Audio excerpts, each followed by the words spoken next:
Selamat pagi, sahabat pasar modal Indonesia. Selamat menunaikan ibadah puasa bagi para muslim yang menunaikan ibadah puasa. Semoga di bulan suci ini Anda semua kembali bisa menikmati keberkahan yang luar biasa yang dijanjikan oleh Allah Subhanahu wa taala.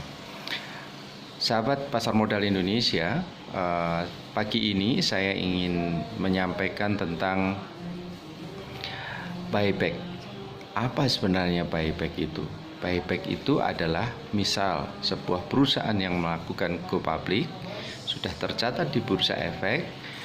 Nah, mereka ini diberikan hak oleh RUPS-nya atau diberikan hak oleh otoritas untuk melakukan pembelian atas saham yang telah ada di bursa. Maksudnya begini, misalnya perusahaan ini memiliki modal di setor 1 miliar saham. Dari 1 miliar saham itu ada 200 juta saham yang merupakan saham publik. Ketika dia go public dulu, dia menawarkan 200 juta saham untuk diserap oleh pasar. Nah, saat ini ketika terjadi virus, terjadi pandemi, harga-harga sahamnya turun.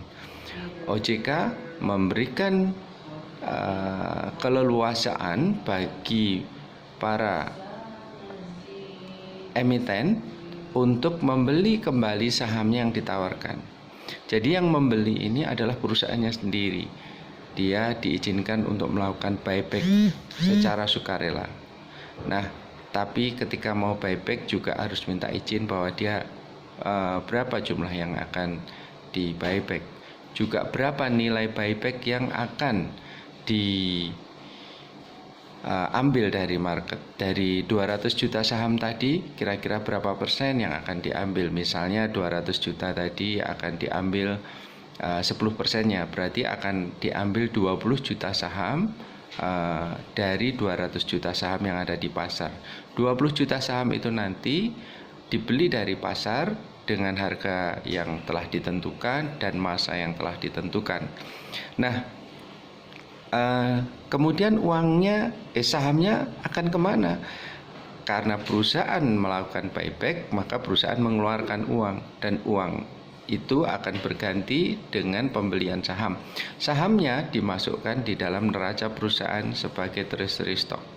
Ya, saham treasury inilah yang penting untuk diamati dan dipegang oleh para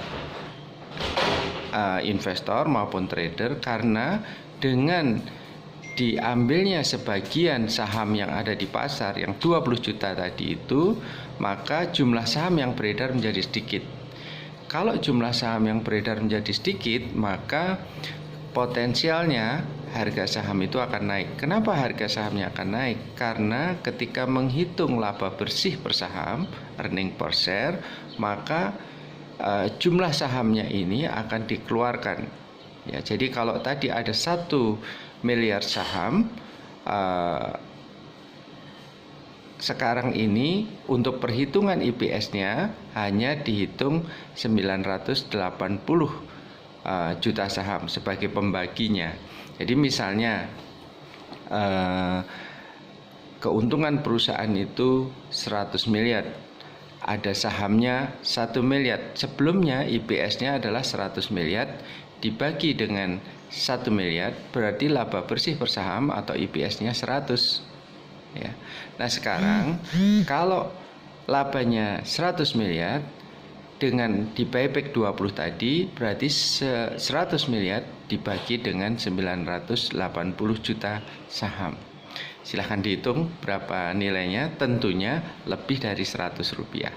Nah, inilah yang harus diamati oleh para investor. Anda bayangkan seandainya yang diambil tadi atau yang dibeli kembali oleh perusahaan tadi bukan 20 juta saham, tetapi 100 juta saham, berarti nilai pembaginya adalah 900 juta saham. Jadi 100 miliar dibagi 900 juta saham, makanya hasilnya akan lebih tinggi. Nah, inilah dari sudut pandang FA, fundamental analysis, maka perusahaan yang IPS-nya lebih tinggi maka akan menarik bagi investor. Dan jumlah saham yang lebih sedikit di pasar juga akan lebih mudah naiknya dibanding saham yang terlalu banyak yang ada di pasar. Ini kira-kira yang perlu dipahami potensi keuntungan dari perusahaan-perusahaan yang melakukan buyback di pasar.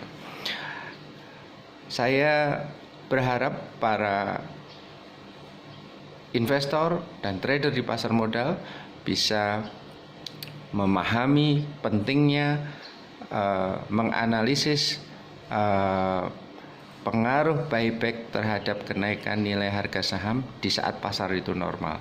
Nah, sekarang pasarnya tidak normal, harganya turun di bawah dan di buyback, berarti nilai pembaginya akan semakin kecil. Oleh karena itu, lihatlah, cermatilah perusahaan-perusahaan yang melakukan buyback di pasar. Dari saya cukup sekian. Selamat pagi. Tetap cuan, salah satu alternatifnya cuannya dari perusahaan yang akan melakukan buyback. Selamat pagi, tetap semangat, hidup Indonesia.